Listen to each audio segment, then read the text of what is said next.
I have pleasure inviting Bona to address us. She has proposed. There is not a lot that you can say to someone who has escaped from the jaws of death and who was there in that risky situation for her own beliefs. But the fact is, Bona is here with us, and she will share some ideas and thoughts, and also start off by explaining a bit of how that situation came to be. But she wanted it to be more a question-answer session, and she said something very interesting. She said people who are in distress often go and take recourse to religion for sustenance. And she wanted to share some of her ideas of how her humanism helped us handle the horrible, horrific situation that she found herself in. Bona, it's over to you.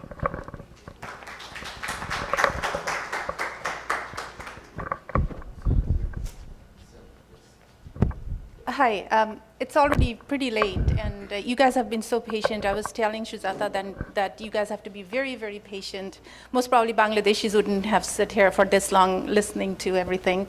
Thank you for doing that, and you're still listening. Amazing.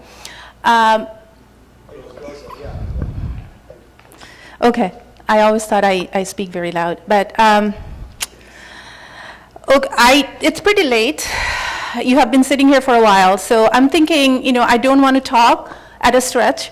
Let me just share my story very briefly, and then I'll try to answer your questions, because I actually worked a long time in the IT world. I work I'm a marketing exec now, but so I'm very used to this kind of setting. But I really don't know what you are curious to know, so I will actually ask you to ask questions about anything you want to know once I give you a little description of my situation. How many of you actually know what's happening in Bangladesh recently? Okay, so very few. All right, I'll try to be brief. Actually, yesterday I was delivering a speech at American Humanist Association in Chicago. As I was walking up the podium, it hit me that I have paid so enormously for the worldview I have, I guess secular humanism, but it is still non-negotiable. I don't think I can actually trade it with anything. I've been an atheist since the age of 13. I was born in a Muslim family, a very liberal Muslim family in Dhaka, Bangladesh. I went to my dad at the age of 13, actually 12. I said, hey, every religion says they're right. So if I were born Hindu, I would think Hindu religion is the right religion, and I would practice it, and then I would go to Muslim God's hell. Well, how does that explain? Like, how does it make sense to you? So my dad said, well, why don't you do one thing?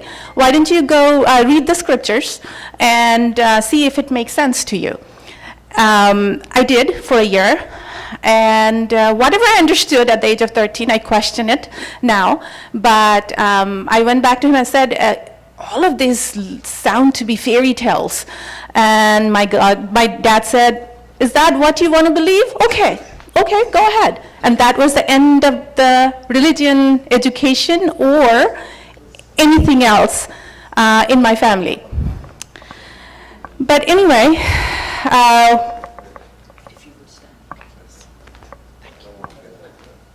I don't want to face a camera.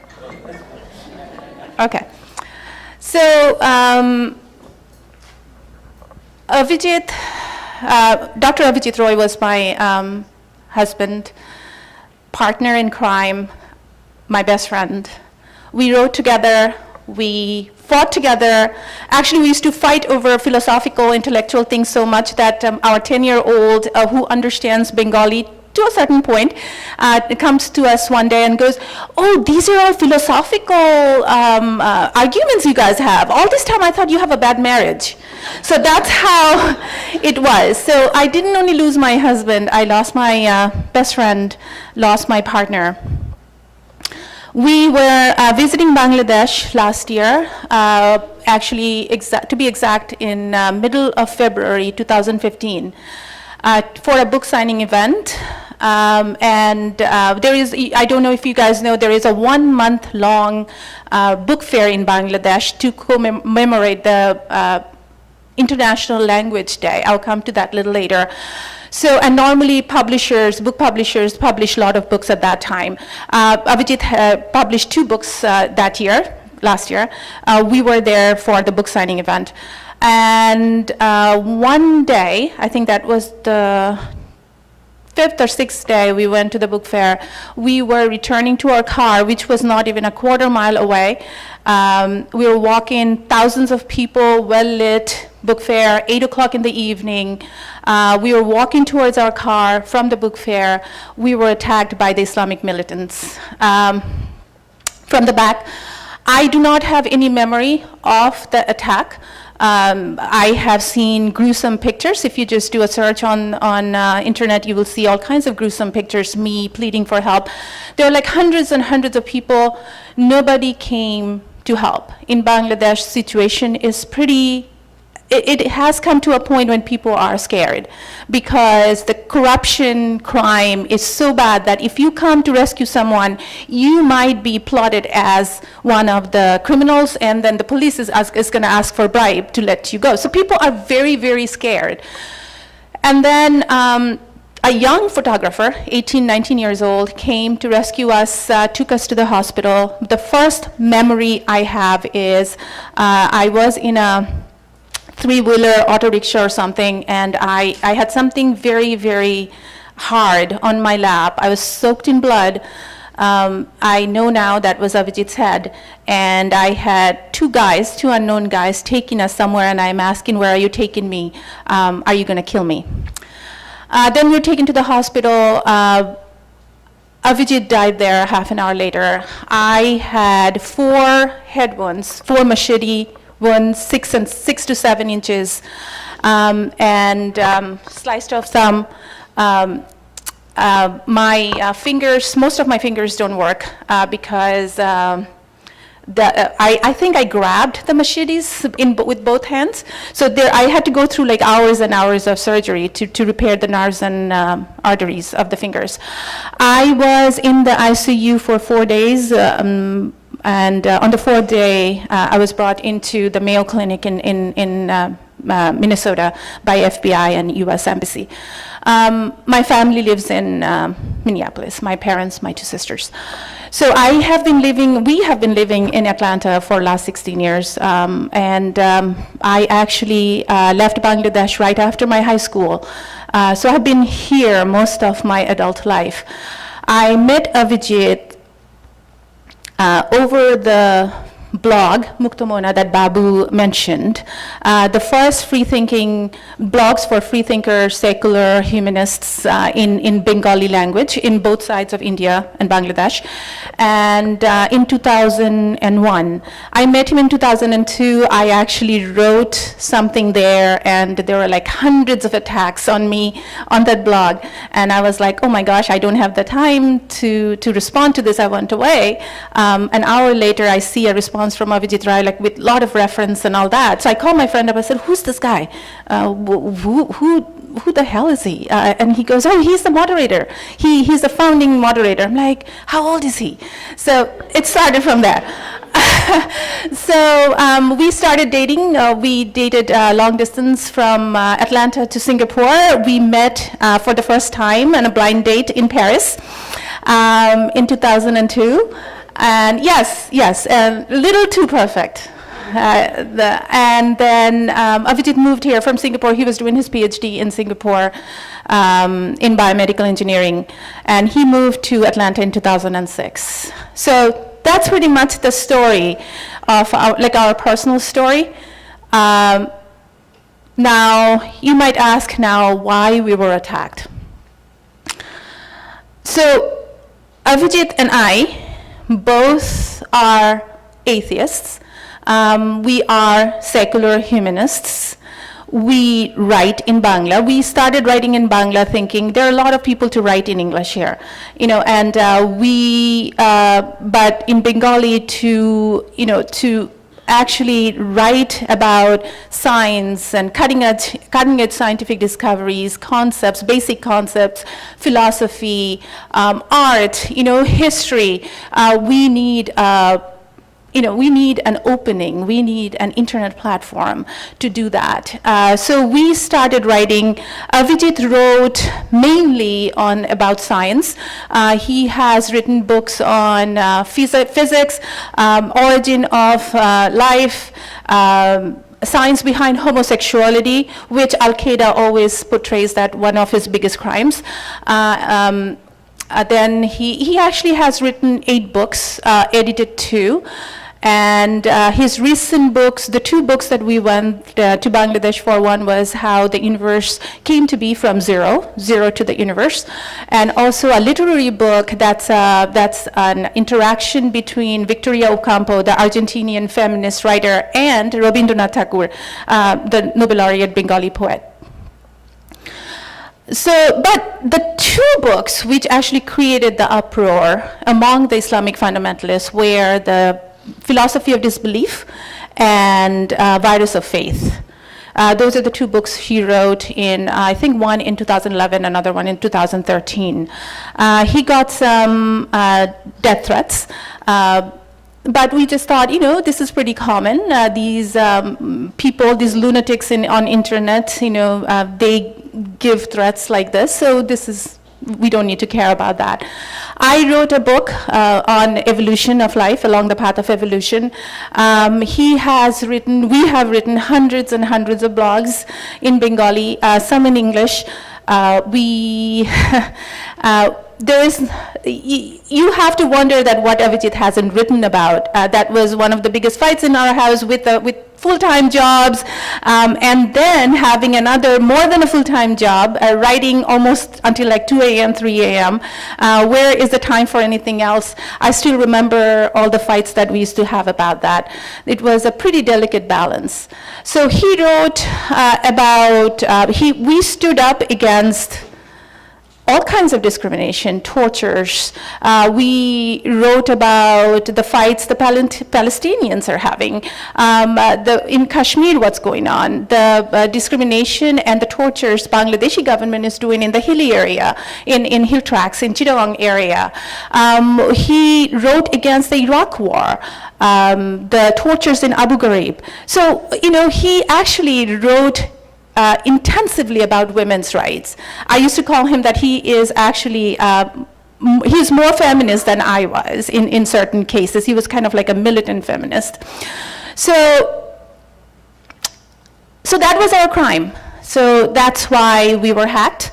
That's why we were hacked to death. And after our killing, it did create quite a bit of noise all around the world, being a Bangladeshi-American citizen and also having a presence pretty much internationally. All humanist organizations, human rights organizations came forward. What happened was, interestingly enough, Bangladeshi government stayed completely quiet, sealed. The Prime Minister, Avijit's dad, was actually the professor of physics in Dhaka University. He taught our Prime Minister's husband.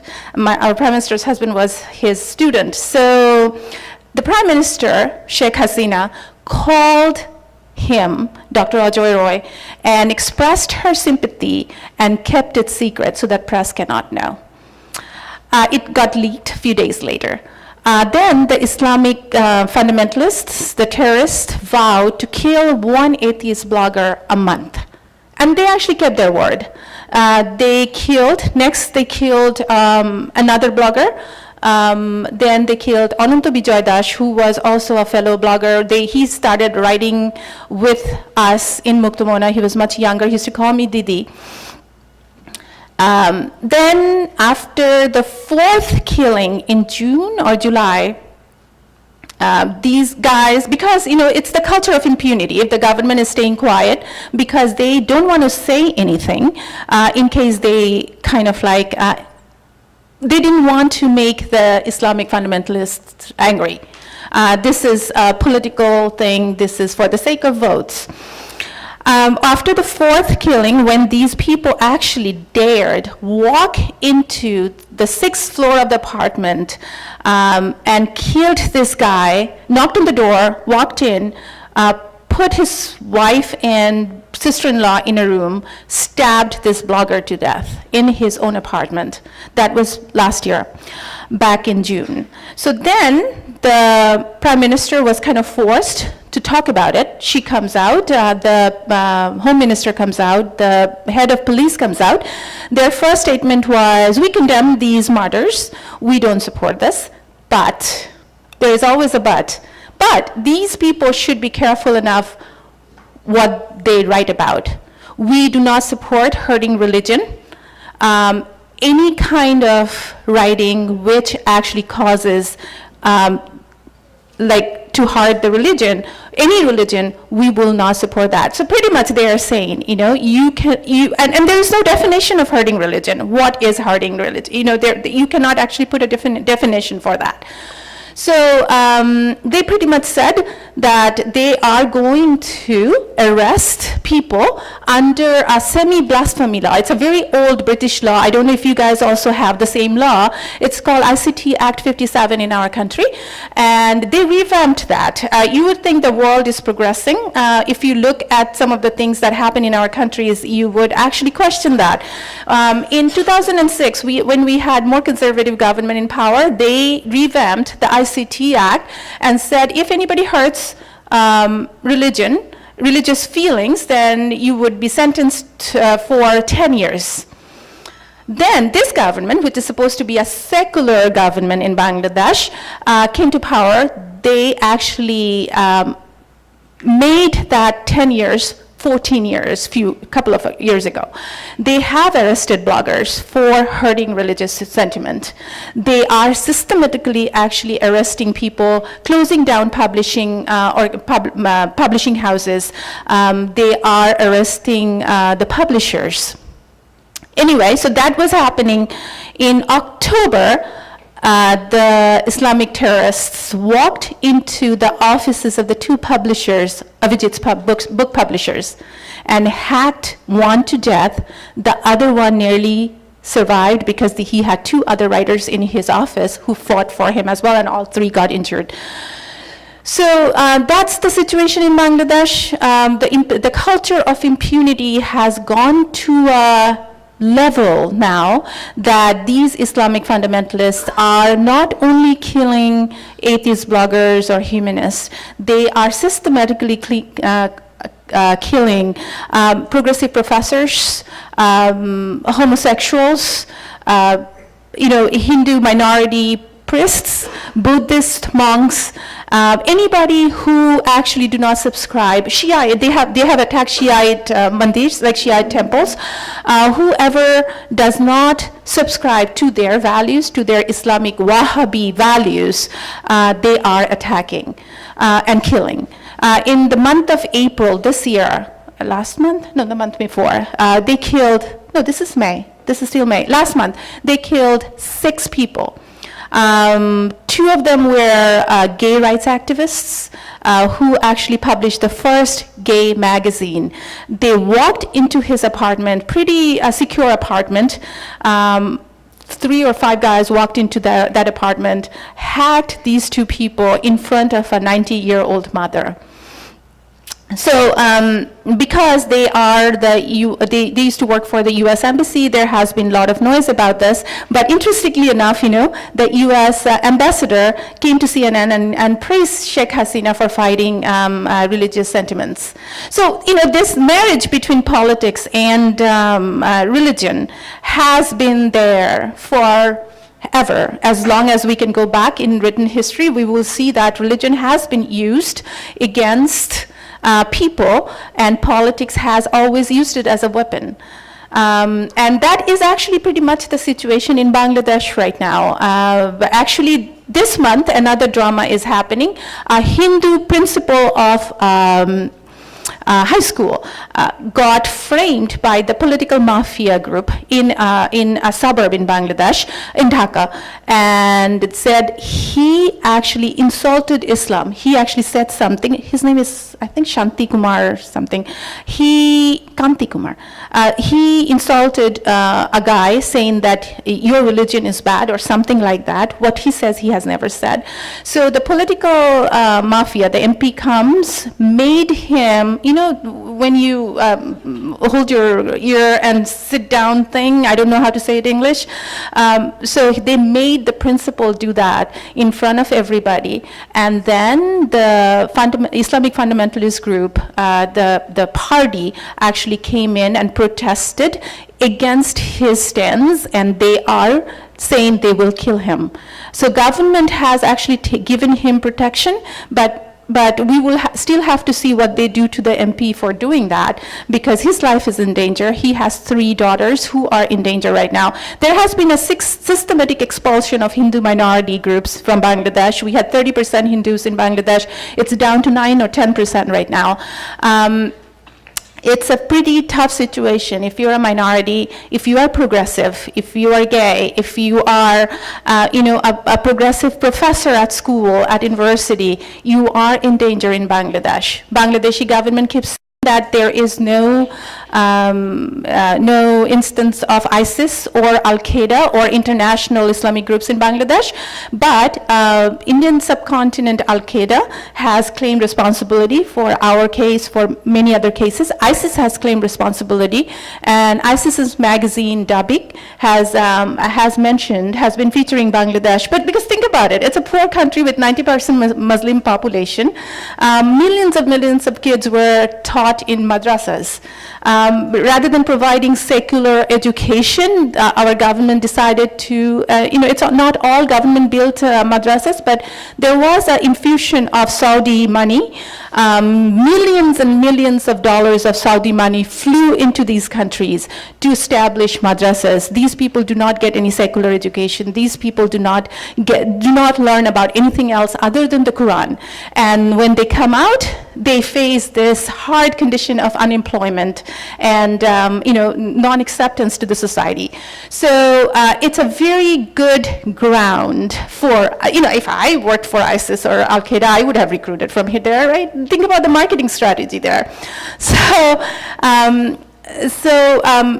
though the government, for whatever the reason, for international, sentiments and other things, they are saying they're very close to your government, though. They're very good friends with Modi. Sheikh Hasina and Modi get along very well. So it's a pretty interesting situation in Bangladesh. Interestingly enough, Bangladesh did not start this way. It had a secular constitution. In 1971, when we got liberated, after a 9 months long war. You guys most probably know in 1947, when we got divided up, the Indian subcontinent was divided up. It was divided up based on religion. And we have seen that in many other places, the way they drew the lines to create these new nation states. They didn't realize that religion cannot actually just keep 2 nations, geographically and culturally apart nations, together. The book fair that I was mentioning in 1952, when the Pakistani government came and said, hey, look, Bangla cannot be the state language, though we were the majority, Pakistanis were minority, Urdu speaking people were minority. We actually went to the street again, died. They killed many people. 21st February is marked as the International Mother's Language Day from UN because of that. And that's why we have this month-long book fair. Then for political economic reasons, there was a lot of tension. In 1971, we had the 9 months war. We were liberated in December 1971. Started with a secular constitution. We had democracy, nationalism, socialism, and secularism in our constitution, though none of those were really implemented. But slowly, we have seen this continuous infusion of really Islamic values in Bangladeshi society, Bangladeshi culture, in political arena. The war criminals were actually the Islamic Party, who were reinstituted back with the Saudi support, with the US support. We have also seen how Al-Qaeda was created, pretty much. Bin Laden was created by the US because of the Cold War situation. So, this is nothing new. The infusion of Saudi money, the oil money, the Middle Eastern money, the keeping Bangladesh to the US side, taking it out from the Russian and Indian bloc. So all these political things that we have seen in last 30, 40, 50 years, I really think that this is not just religion. To me, I'm a very political person. I actually see the world from political and economic side. I think they are very related. This is a very complex situation. What we are seeing today in all over the world, the way the world is blowing up right now, I think the decisions we have made in last since the Second World War, First World War, when we started drawing these boundaries for these nation states, the reason we did that for strategic reasons, for the global resources, then oil. In 1930s, there goes, everything goes out of the window as soon as oil was found. So I really think as humanists, it's very, very important for us right now to be very aware of what's happening, understand the world, not only from religious perspective or non-religious perspective, understand the world from political and economic perspective, that what political and economic interests can do to the nations. And it's more important right now to talk about secular humanism and come forward, take actions than ever before, because the world is going through a very rapid change. This is the first time in, I guess, in our written history when we are talking about emancipating half of the population, women. I don't know if actually women ever had the equal rights, though there are some, some incidents of ancient cultures where there were matriarchal societies. We are talking about equal rights for gays, lesbians. We are asking for equal rights regardless of sex, gender, political, religious alignment. So, to understand that, to see that world from that perspective, where actually equality is the basic concept of living, you have to see the world from a scientific and rationalist point of view. There is no other choice. So to me, humanism means, secular humanism means questioning everything and anything. I don't have anything as sacred that I cannot question. Not my parents. They are actually very, what can I say, not upset, but I question them to death. So, and also asking, end all discrimination, asking for equal rights for everybody, and also care about the world. This is the first time we have some questions about, climate change, global warming, and looking at the American society, where a big portion of it do not believe in evolution. I think I was in a conference, I was in a meeting yesterday where they showed actually 60%, I think more than 60% of Americans do not believe in evolution. They do not think actually that climate change is a problem. Global warming is a problem. So to understand the world from the natural, rational, scientific perspective, having that worldview, I think in 21st century, standing here, this is the only worldview right now that we need to have to save humanity, to save our societies, to come out of discriminations, to actually save our surroundings, our environment, our climate, our world around us. I do not see any other alternative to this. Sorry, I talked longer than I thought.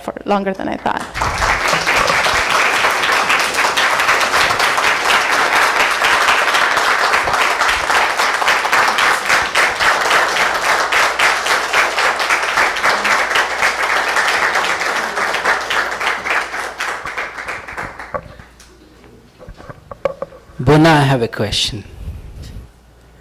There are many here who have tears in their eyes. How could you keep that smile in that traumatized face while you are talking? good question. I didn't cry for first 3 months when I was in the Mayo Clinic in the ICU. Went through pretty intense treatment. A psychiatrist walked in on the 4th or 5th day. Pretty hard-ass psychiatrist. He treats PTSD for the veterans, for the Army. He walks in, he sits down, he goes, first, before that, there was a Christian Catholic priest walked in, and he looked at me. I was like, do you know my story? And I was pretty delusional. I was taking 19 medications. I was having surgeries. It was the 5th day. And I'm like, really? Your hospital dared send you here knowing my story. You guys get offended all the time. Do you understand that we get offended sometimes too? How can you walk in here telling me that I need to take refuge under religion now? He walked away, gave me a good smile and walked away. Then my shrink walks in, and Dr. Bobo, and I go, I don't really believe in shrinks. I never needed one. He goes, okay, I don't need to treat you. Can I please sit down and just talk to you, have a chat with you? I said, okay. Hour and a half later, I said, when can I see you next? He is an awesome psychiatrist, and I didn't cry for 3 months. My parents were worried, my sisters were worried, my friends were worried. He said, it's fine. I have seen your kind before. Everybody does not cry. He said I could actually go away without antidepressants. I have never taken antidepressants. I'm on PTSD watch. I can fall over anytime. But I think it's my worldview. I wrote about this in Bangla. This is how I saw it. I sat there, I thought, okay, the world is pretty indifferent to my existence. Doesn't matter. I'm one of 7 billion. There are millions and millions or billions of creatures in this world. I'm just one of them. And I can spend the rest of my time on this planet while I'm raising my footprint, crying, sobbing, staying in the dark closet. That's my favorite place when I'm sad. And Avijit used to say, don't be a girl, whenever I walked into that closet and cried. So, or I can do something meaningful for myself and for my surroundings. I can be sad. I can be perpetually sad. But that sadness is going to be just mine. Nobody can actually share that with me. My parents will be sad, but I cannot share it with anybody. I am sad, but I think, what's the point? This is such an indifferent universe. We are here for random chance. We were not here with any purpose. What gives me the strength? I sat there, did a calculation on probability. I thought, okay, look at the Yazidi sex slaves who were taken as slaves by ISIS. Look at the teenage girls Boko Haram took in. Look at the trafficked women in India, in Bangladesh, in Nepal. I still think I'm more privileged. I have platforms to talk about internationally, nationally. I have a darn good job to pay my bills. I have a loving family. I think I am privileged, and and getting this privilege by randomness is pretty good. So, that's what keeps me going. Because if the universe has no meaning, no purpose, we have to create a purpose for ourselves. We have to create a meaning around ourselves. So I think that's what I want to do. Thank you. Yes. Yes, please. Yeah. A moving story indeed. A brave human being standing up for the oppression of the state, and religion. I'm sorry. You know, you're a role model. Absolutely. So my question to you is, Bonya, do you, I know you mentioned few of these killings by Islamic fundamentalists in Bangladesh. Around the same time, in India, we had 3 murders of racialists in India. Sure. So do you see any parallels in the supposedly secular states, India and Bangladesh, and how these governments are handling, and how the societies and the major religions in these 2 countries are handling this situation? Thank you.